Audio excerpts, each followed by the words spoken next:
3.0 எதிர்க்கட்சிகள் எப்படி செயல்பட்டன?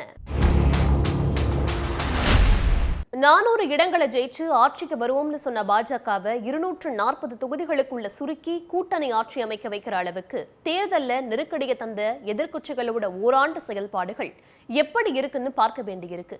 பலமான எதிர்க்கட்சிகள் இருக்கிறதுனால இந்த ஆட்சி காலத்துல மோடி அரசு பல நெருக்கடிகளை சந்திக்கும்னு பலரும் கருத்தை முன்வச்சாங்க. ஆனா மோடி அரசுக்கு நெருக்கடி தரும் வகையிலான செயல்பாடுகள் கடந்த ஓராண்டா இருந்ததா? ஆரம்பத்துல வீரியமா செயல்பட்ட எதிர்க்கட்சிகள் இப்போ தீவிரத்தன்மையை குறைச்சிட்டாங்களா போன்ற கேள்விகள் எழுப்பப்படுது. பிரதான எதிர்க்கட்சியான காங்கிரஸை விட மாநில கட்சிகள் நாடாளுமன்றத்துல சிறப்பா செயல்பட்டு இருக்காங்களா அப்படின்ற கேள்வியும் எழுப்பப்படுது. மோடி 3.0 எதிர்க்கட்சிகளின் செயல்பாடுகள் எவ்வாறு உள்ளது? மத்திய அரசுக்கு நெருக்கடி தருவதில் எந்த அளவுக்கு தீவிரம் காட்டுகின்றன எதிர்க்கட்சிகள்? இதையெல்லாம் தான் ஸ்பாட்லைட்ல பார்க்க போறோம். 2019 தேர்தல்ல எதிர்க்கட்சியா யாருமே இல்லாத நிலையில ஆட்சியை பிடிச்சாங்க பாஜக. ஆனா 2024 தேர்தல்ல 99 இடங்களை பிடிச்சு காங்கிரஸ் வலுவான எதிர்க்கட்சியா உருவானாங்க. எதிர்க்கட்சி தலைவரா ராகுல் காந்தி சிவன் படத்தை காட்டி நாடாளுமன்றத்துல பேசிய முதல் பேச்சு நாடு முழுமைக்கும் பேசுபொருளாச்சு. அது மட்டும் இல்லாம, நான் காங்கிரசுக்கான பிரதிநிதி மட்டுமல்ல, இந்தியா கூட்டணிய பிரதிநிதித்துவப்படுத்தி பேசுறேன்னு பேசினது இந்தியா முழுக்க கவனம் ஈர்த்துச்சு.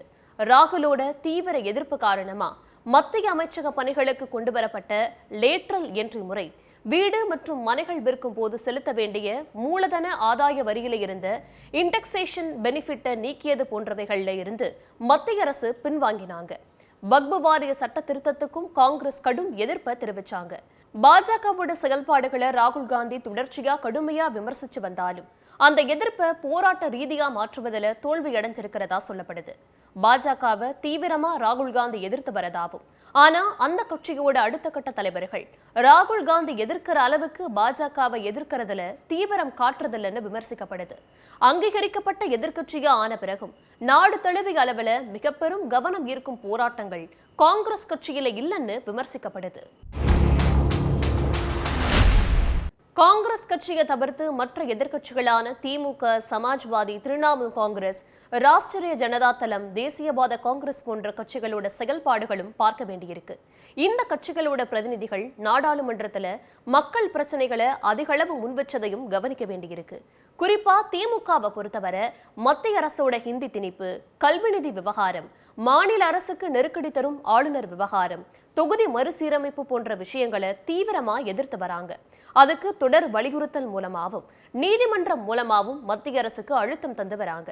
இதே மாதிரி மேற்கு வங்கத்துல மம்தா பானர்ஜியும் உத்தரப்பிரதேசத்துல அகிலேஷ் யாதவும் தொடர்ந்து பாஜக அரசுக்கு நெருக்கடிகளை வழங்கி வராங்க.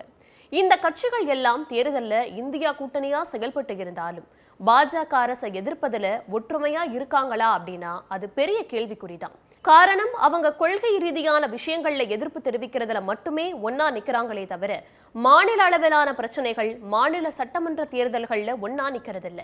அதுக்கு மிகப்பெரிய உதாரணம் மகாராஷ்டிரால நடந்த சட்டமன்ற தேர்தல் தான். 2024 நாடாளுமன்ற தேர்தலுக்கு அப்புறமா நடந்த சட்டமன்ற தேர்தல்கள்ல பாஜக மாபெரும் வெற்றி பெற்றது எதிர்க்கட்சிகளுக்கு பின்னடைவாவே பார்க்கப்பட்டுச்சு. பாஜகவை எதிர்ப்பதில் எதிர்க்கட்சிகள் தவறவிடுற முக்கிய இடமாய் இருக்கிறது ஒற்றுமையின்மைதான். பாஜக அரசோட செயல்பாடுகளை பல நேரங்கள்ல அந்தந்த கட்சிகள் தனித்தனியா எதிர்க்கிறாங்களே தவிர ஒற்றுமையா எதிர்க்கிறது இல்லைன்னு விமர்சிக்கப்படுது. உதாரணத்துக்கு தொகுதி மறுசீரமைப்பு எதிர்ப்புல திமுக காட்டுற தீவிரத்தன்மையை மற்ற கட்சிகள் காட்டுறாங்களா அப்படின்னா அதுக்கு இல்ல அப்படிங்கிறது தான் பதிலாகிருக்கு. அதே மாதிரி எதிர்க்கட்சிகள் கடும் எதிர்ப்பு தெரிவிச்சும் வக்பு வாரிய சட்ட திருத்தத்தை நாடாளுமன்றத்தில் நிறைவேற்றினாங்க மத்திய அரசு. இந்தியாவை பிரதிநிதித்துவப்படுத்தும் வகையில் எதிர்க்கட்சி எம்பிக்களை வெளிநாடுகளுக்கு அனுப்பி அவங்களோட பாஜக எதிர்ப்பை மட்டுப்படுத்தும் வேலைகளை பாஜக செய்யுதுன்னும் விமர்சனங்கள் வைக்கப்படுது. காங்கிரஸ் பரிந்துரைக்காத சசி தரூரை ஆபரேஷன் சிந்தூர் தொடர்பான விளக்கம் அளிக்கிற வெளிநாட்டு குழுவுக்கு தலைவரா நியமிச்சது பல்வேறு விமர்சனங்களை எழுப்பியிருக்கு. ஆனா இதுக்கு காங்கிரஸை தவிர்த்து எதிர்க்கட்சிகள் எந்த விதமான எதிர்ப்பையும் பதிவு செய்யல. எதிர்க்கட்சிகள் பாஜக எதிர்ப்புல காட்டுற இணக்கத்தை, மாநில பிரச்சனைகள்ல சுமூகமா பேசி தீர்வு காண வேண்டிய தேவையும், இந்தியாவுக்கான பிரச்சனைகள்ல எதிர்க்கட்சிகள் ஒருங்கிணைந்து அரசு கேள்வி கேட்க வேண்டிய தேவையும் இருக்கு. சில மாநிலங்கள்ல இருக்கிற கூட்டணி கட்சிகளோட ஒற்றுமை நேரடியா மாநில அளவில் மோதுற மாநிலங்கள்ல இல்லாதது எதிர்க்கட்சிகளோட பின்னடைவா பார்க்கப்படுது. நாடாளுமன்ற தேர்தல்ல பாஜக எதிர்ப்பை முன்னிறுத்துறது மட்டுமே எதிர்க்கட்சிகளுடைய இலக்கா இல்லாம சட்டமன்றங்களை வெல்வதை இலக்கா வச்சு எதிர்க்கட்சி கூட்டணிகள் பயணிக்கிறது மட்டுமே ஆட்சி மாற்ற மாதிரியான வாய்ப்புகளை உருவாக்கும் அப்படிங்கிறது தான் களம் சொல்ற செய்தியா இருக்கு.